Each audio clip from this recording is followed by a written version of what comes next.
तो महाराज उस जप के क्रम में फिर उसके बाद महाराज थोड़ी देर अभी तक जप किया, कर ही रहा था अरे भाई कोई देख नहीं रहा, अगरबत्तियां समाप्त हो रही, अगरबत्ती जलाओ। फिर दीप, यानी उनकी जो 5 मिनट या 7 मिनट का जो जप था उसके बीच में उनके 20 काम थे उसी के बीच में। और व्यग्र चित्तो हतो जपः, यह क्रम है।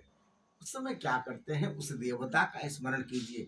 आप 4-5 घंटा पूजा करते हैं, आप हैं तो ठीक है, बहुत बड़ी बात है, लेकिन यदि आप मन से पूजा ना करें तो 5 घंटा व्यर्थ है। और आप 5 मिनट के लिए यदि बैठते हैं ठाकुर जी के सामने, फिर आप संसार छोड़िए। अब 5 मिनट कहें कि हम ठाकुर जी के लिए ही हैं, यह जब ठाकुर जी के लिए है, ये मिनट में हमारी बुद्धि कहीं नहीं जाएगी, हमारा नेत्र कहीं नहीं जाएगा, हमारा ध्यान कहीं नहीं जाएगा। विश्वास मानिए 5 घंटे से अच्छी पूजा 5 मिनट यदि करें तो इसका मतलब ये नहीं कि दूसरे की निंदा करने लग जाए जो 4-5 घंटा बैठता हो। हमारे वाटिका में ऐसे ऐसे लोग हैं जो 12-12 घंटे बैठते हैं नियम से, तो उनका अपना स्वरूप है, वो सब ऐसे तेजस्वी हैं। लेकिन यदि आप 5 मिनट भी नियम से करेंगे ना, तो मंत्र में अपने आप में बड़ी शक्ति होती है, पाठ में अपने आप में बड़ी शक्ति होती है महाराज, वह प्रभावी होने लग जाएगा। इतना करना चाहिए। व्यग्र चित्तो हतो जपः। यहाँ पर एक बहुत सुंदर आगे बात कहा है, अवैष्णवो हतोदेशम हतसाध्यमपात्रकम्। कहते हैं जिस देश में वैष्णव नहीं रहता वह देश समाप्त हो जाता है। अवैष्णवो हतोदेशः हतसाध्यमपात्रकम्। यदि अपात्र के द्वारा किया हुआ श्राद्ध है तो श्राद्ध का फल नहीं मिल जाता। पहले वैष्णव की बात कर दें, ये बातें बिल्कुल सत्य हैं। जहां वैष्णव नहीं, जिस देशों में, उनकी स्थिति आप देख लें महाराज। अफगानिस्तान, ईरान, इराक, जिसको पाकिस्तान बना दिया गया, वहां तक भारत था। तो वहां तक भारत था तो सब जो है वहां तक हिंदू भी थे, वहां तक मंदिर भी था, वहां सब व्यवस्था भी बनी हुई थी। बाद में लोगों ने धीरे धीरे क्या किया कि हम ही रहेंगे, दूसरे नहीं रहेंगे, तो धीरे धीरे क्या किया, उनके मंदिर हटाने लग गए, उनको हटाने लग गए। जो रह गए उनका पूरा क्या कहते हैं सो अपने जाति में कन्वर्ट कर लिया उन्होंने। धीरे धीरे हिंदू नगण्य हो गए, 99 बोलते हैं वो भी नहीं रहे, बिल्कुल 100% जो हो गए। स्थिति क्या हुई महाराज, वहां जीना मुहाल हो गया, लोग छोड़ छोड़ करके दूसरे देशों में जा रहे। धीरे धीरे वो देश ऐसे नष्ट के जैसे हैं, सबसे गरीब देशों की सूची में उनकी गिनती आती है। इराक की स्थिति आप देखें, इतना धन था, इतनी संपत्ति थी, और उन्होंने सब समाप्त किया। अफगानिस्तान की स्थिति देखे, कजाकिस्तान की स्थिति देखे, ईरान की स्थिति है, पता नहीं कब बिगड़ जाए, क्या हो जाए। लीबिया की स्थिति देखे, क्या हुआ, पूर्णतया मुस्लिम कर दिया उन्होंने। तो जो प्राचीन मंदिर थे वहां भी 2000 साल पहले के मंदिर, पहले रहने वाले हिंदू लोग, उन्होंने अपना सब बनाया होगा था, सब समाप्त कर दिया। तो धीरे धीरे क्या है, आज स्थिति देखिए बड़े अशांत है महाराज, अच्छे से जी नहीं सकते। और एक मुसलमान बहुत बड़े विद्वान है अपने, हमको राजीव गांधी सांत्वना पुरस्कार मिला था, सद्भावना पुरस्कार। उन्होंने कहा, हमने टीवी चैनल पे देखा था, जो मैं बूढ़ा हूं और मेरे लिखे हुए ग्रंथ अरब में, एमए में पढ़ाए जाते हैं, मैं आपको विश्वास के साथ कहता हूं, मैंने 100 से ज्यादा देशों का भ्रमण किया है, भारत में जितना मुसलमान सुरक्षित और स्वतंत्र है ऐसा किसी देश में। क्यों? क्योंकि यह हिंदू संस्कृति, वैष्णवीय संस्कृति स्वरूप है कि संसार में जो कोई ये सब भगवान के द्वारा बनाया हुआ है, इनकी संरक्षा करो, इनको संभालो। यह स्थिति उन लोगों ने क्या किया, उन लोगों ने जो भी ऐसे थे तिलक वाले, चंदन वाले, उनको देख देख करके मारना शुरू किया। आज वो अशांत हैं। अवैष्णवो हतोदेशः। आप कहेंगे इसका मतलब जहां पे तिलक चंदन का सम्मान होता वो लोग ऊपर हो जाते होंगे, वो नहीं जाते होंगे। हैं, अमेरिका सबसे तगड़ा है, वहां देखिए बड़े बड़े कृष्ण मंदिर दिखाई देंगे। स्वयं अंग्रेज लोग भी चुटैया रखने लग गए, तिलक लगाते हैं, हम लोग से ज्यादा हरे राम हरे कृष्णा बोलते हैं। अब योग को हम लोग नहीं समझते हैं, वो लोग जब करके आने लग गए तो योगा करके रामदेव बाबा का भी योगा हम लोग करते हैं।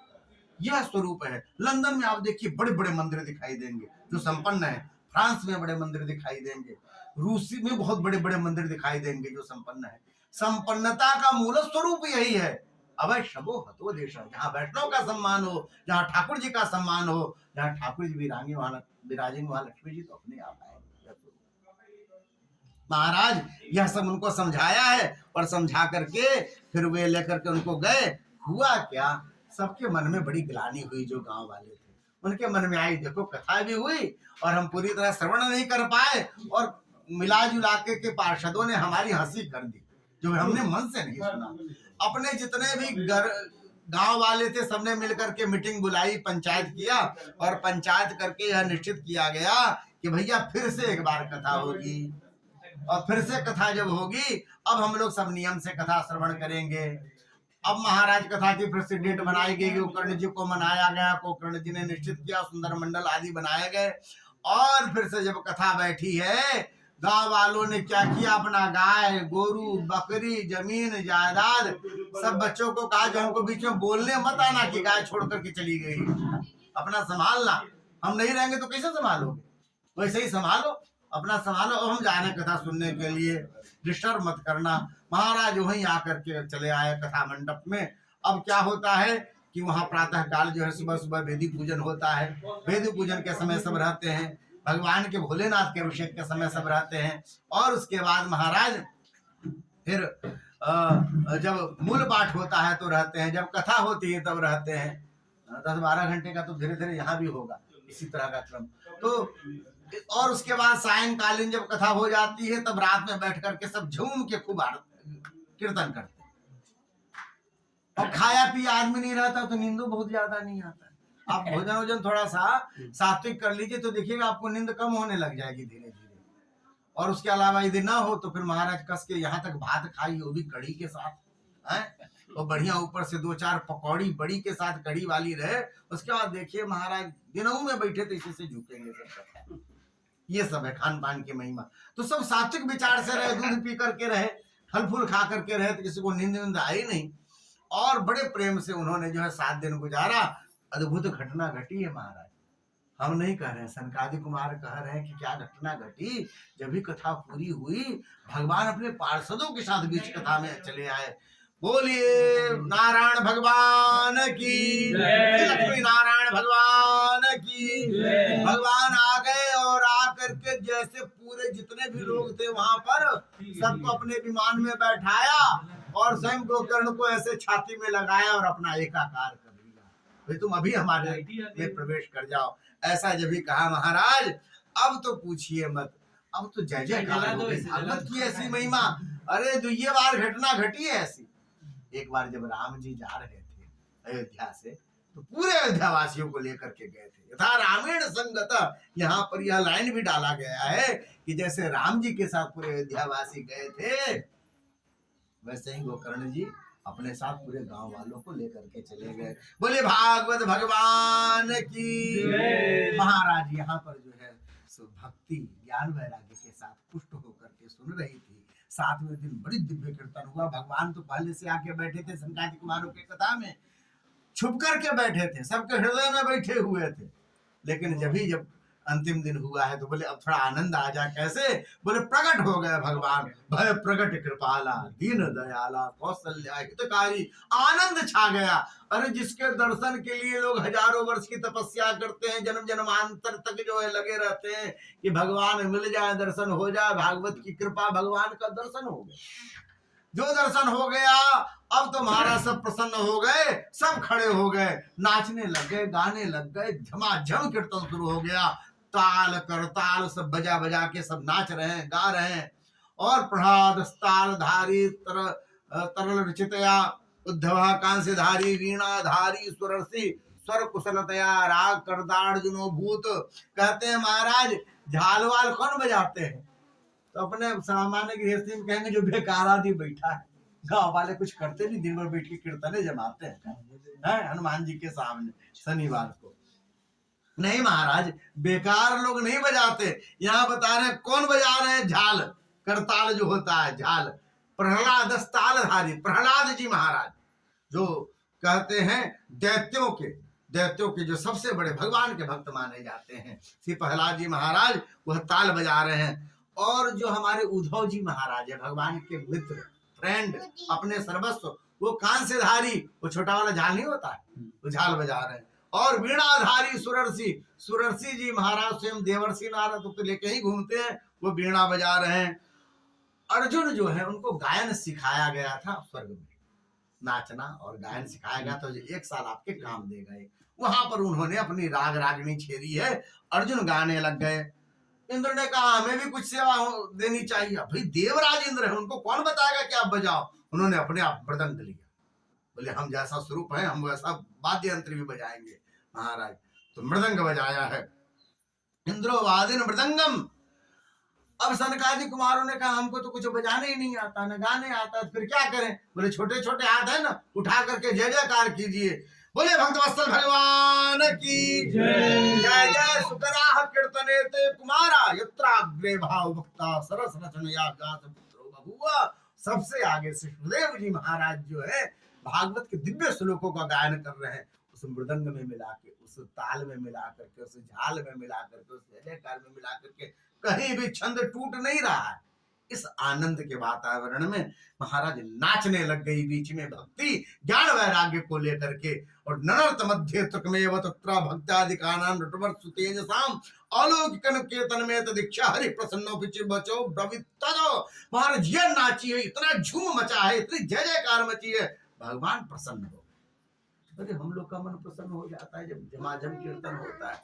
ठाकुर जी तो ठाकुर जी ही हैं, हृदय से भरे हुए प्रसन्न हो गए और प्रसन्न होकर के बोलते हैं अरे भैया हम बहुत प्रसन्न है तुम सब पे, बताओ जो आज कहोगे हम सब करेंगे। तब उन्होंने सबने एक साथ मांगा है प्रभु यह सप्ताह कथा जिसके यहाँ हो ना उसको प्रभु अपना लेना, आप ऐसे ही आना सब जगह। भगवान ने कहा तथास्तु, ऐसा कहा। मनोरथोयम परिपूर्णीय तथेति चंता तदधीयताच्युता, आपकी हम मनोरथ निश्चित रूप से यह पूर्ण हो जाएगा, ऐसा भगवान ने कहा। और कहते हैं भगवान वहां से चले हैं, बहुत सुंदर कहते हैं श्री सुखदेव जी महाराज। दारिद्र्य दुख जरदाहितानाम माया पिशाची परिमर्दितानाम संसार सिंधु परिपातितानाम क्षेमाय भागवतम प्रगर्जति। लोग कहते हैं महाराज इस पूजा को कराने से ये होता है, ये पूजा कराने से ये होता है, भागवत कराने से क्या होता है? बोले महाराज क्या नहीं होता है, जीवन में किसी प्रकार का भी छिद्र हो, किसी प्रकार की भी मन में मनोकामना हो, किसी प्रकार का भी जीवन में ग्लानि हो, ये चीज नहीं है। भागवत को देखिए यहाँ बताया गया है महाराज दारिद्र दुख से ज्वर से जो दहे हुए लोग हैं उनको लगता है कि धन के बिना हमारा काम नहीं बन पा रहा है। श्रीमद् भागवत देती, बड़े संपन्न लोग हैं, आते हैं, उनके नित्य के नियम है भागवत पढ़ने के। वो कहा करते हैं कुछ नहीं था तो भागवत पढ़ते थे, आज सब कुछ है तो इसको कैसे छोड़ दे, ऐसा ऐसा बड़े। तो महाराज इस तरह की है जिनके जीवन में सब कुछ तो है, धन भी है, संपत्ति भी है, व्यवस्था भी है, फिर भी बड़े परेशान रहते हैं, नाना प्रकार के संकट है, क्लेश है, उनके लिए भी भागवत है। महाराज संसार में जिनका ऐसा शरीर फंसा हुआ है, निकलने के लिए तड़फड़ा रहे हैं, बोले महाराज क्या करें, प्रयास भी करते तो भी ना भजन बनता है, ना कीर्तन बनता है, ना पूजन बनता है, उनके लिए भी आप भागवत सुनो सब बनने लग जाएगा है। क्षेम आए वही भागवतम प्रगर्जति, उसके कल्याण के लिए भागवत प्रगर्जन कर रहा है बार बार। प्रकृष्टेन गर्जति थी प्रगर्जति, कहते हैं महाराज गर्जन कर रहा है कि आप जो है निश्चित रूप से आपका काम बनेगा, भागवत सुनिए। इस तरह से बताया गया। यह बताया गया कि संसार में नाना प्रकार की मनोकामनाएं होती, नाना प्रकार की दिक्कतें होती, नाना प्रकार के अपने मन में जो है सो लोग सोचते हैं यदि ऐसा होता तो ऐसा हो जाता। उन सबका यहाँ क्रम दिया हुआ है कि इस तरह के लोग जो हों उनको अवश्य सुनना चाहिए। जैसे किसी को कोई चर्म रोग हो गया हो, किसी को मान लीजिए कोई रक्त से संबंधित विकार हो गया हो, किसी को अस्थि से संबंधित विकार हो गया हो, किसी के यहाँ संतान गर्भ में आती है पर गर्भ नष्ट हो जाता है, और किसी के यहाँ गर्भ में ही संतान नहीं आता है, ऐसे लोग यदि क्या कहते हैं न भी शामिल हो रहे हो तो उनको प्रयास पूर्वक कथा में बैठाने की व्यवस्था करना चाहिए। भागवत में सामर्थ्य है कि इन सबको ठीक कर पाए। हमारे जीवन में छोटे से जीवन में भी ये सब अनुभव है। नेपाल के तराई में एक परिवार आया था भागवत श्रवण करने के लिए। उन्होंने कहा वहां जब गए तो कहा कि सामान्यतः हम जो बूढ़े हैं कथा सुनेंगे। महाराज उन्होंने 29 मरे हुए लोगों की लिस्ट हमारे सामने रख दी और कहा महाराज इस ये जो घराली है इस पे 29 लोग ऐसे अकाल मृत्यु हुए हैं। इनका अब तो हम घबरा गए, हम भी तो सामान्य जीव ही हैं। बोले महाराज ऐसे जीव हैं, यहाँ आप कथा कैसे सफल होगी, दिक्कत होगा। तो बोले नहीं महाराज बुला लिए आप करो। लोग बार बार कह रहा था हमारे घर में हम क्या बताएं आपको, इतना क्लेश है कि पूछिए, बहुत क्लेश है। ये हमने नया क्या कहते हैं ब्याह हुआ अभी और ये 7-8 साल हो गया, हमारी बहू आई है, इसके बालक नहीं है, घर में आता भी तो महीने में समाप्त हो जाता है। इस तरह से, तो इस तरह की समस्या है। और क्या कहते हैं, बेटियों को जो है वहाँ पे वहाँ समस्या है, बिटिया आके बैठी हुई है। बहुत सुनाना उन्होंने शुरू किया, माथा पक गया। तो उनको हमने कहा कि देखिए ये 29 लोगों का नाम तो आप बोल ही लीजिएगा, ये लिस्ट आप ले लीजिए, हम बोलेंगे, आप सबका नाम बोलते चले जाइएगा। ये जो बहू के लिए आपने बताया है, जैसे आप नियम से सुने वैसे इसको भी कहिए कि ये नियम से सुने। कैसे? जब हम लोग अन्न खाएंगे तब वो अन्न खाए, जब हम लोग फलाहार करेंगे तो फलाहार करे। इसको सोने का भी मन हो बैठे बैठे सोए, पर कथा में सोए, कथा छोड़ करके ना जाए। अब 7 दिन ऐसा हुआ, बहुत दिक्कतें आई, बड़े उसमें उत्पात हुए कथा में, जैसा होता है तो उत्पात हुए, लेकिन 7 दिन की कथा पूरी हुई। 7 दिन की कथा पूरी हुई और उसके बाद हम आए भगवान की कृपा से। फिर उसके बाद 8-9 महीने बाद, 10 महीने बाद उनके यहाँ संतान हुआ है। अभी 2 संतान उनके घर में है।